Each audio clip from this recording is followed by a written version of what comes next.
আল্লাহ সুবহানাহু ওয়া তাআলা দোয়া কবুল করেন। এই আশার আনন্দে আমাদের মন হয়তো এখন দুলে উঠেছে। ভাবছি আজ থেকে আর দোয়া করা ছাড়বই না, তাই না? দোয়া করার জন্য যে বিশেষ কিছু মুহূর্ত আছে তা কি আমরা জানি? এমন কিছু মুহূর্ত আমরা হেলায় পার করে দিই যেগুলো দোয়া কবুলের কার্যকরী সময়। নবীজি সাল্লাল্লাহু আলাইহি ওয়াসাল্লাম এই সময়গুলোতে আমাদের বেশি বেশি দোয়া করতে বলেছেন। এই সময়ের দোয়াগুলো আল্লাহ সুবহানাহু ওয়া তাআলা দ্রুত কবুল করে নেন।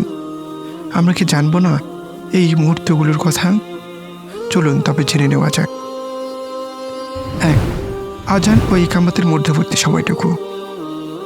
মসজিদ থেকে আজান শোনার পরেও আমরা ফোন, কম্পিউটার ছেড়ে উঠি না। ভাবি ফরজ ছাড়ার তো আরও আধা ঘন্টা পরে, আরও কিছুক্ষণ ফেসবুকিং করি। অথচ আজানের পর থেকে ইকামতের মধ্যবর্তী সময়ের মাঝে এমন একটি মুহূর্ত বিদ্যমান যে মুহূর্তে কোনো ব্যক্তি দোয়া করলে আল্লাহ সুবহানাহু ওয়া তাআলা তার দোয়া কবুল করে নেন। ২. বৃষ্টি হলে। কবি জসিমউদ্দিন লিখেছিলেন, বৃষ্টি হলে তার প্রিয় মানুষের কথা মনে পড়ে।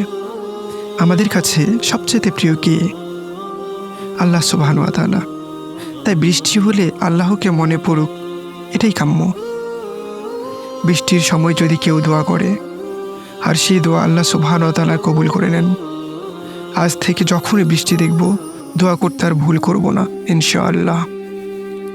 ৩. রাতের শেষ তৃতীয়াংশে। সুবহে সাদিকের ঠিক আগের মুহূর্তটাই রাতের শেষ তৃতীয়াংশ।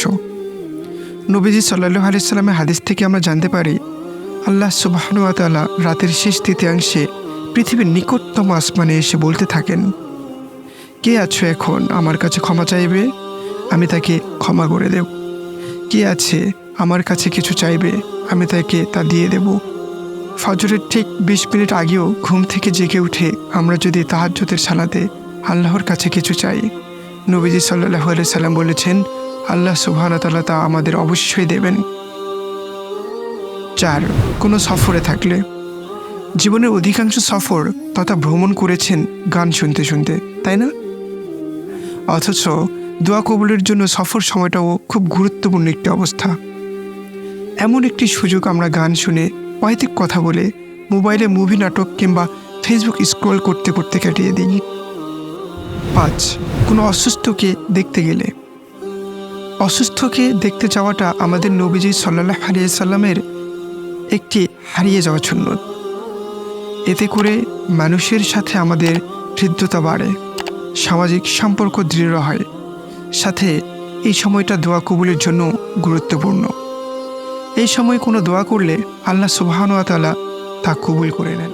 عملت لحلمي عملت كثيرا وها قد حصل سهرت تعبت وقد طاب ذا اليوم حلم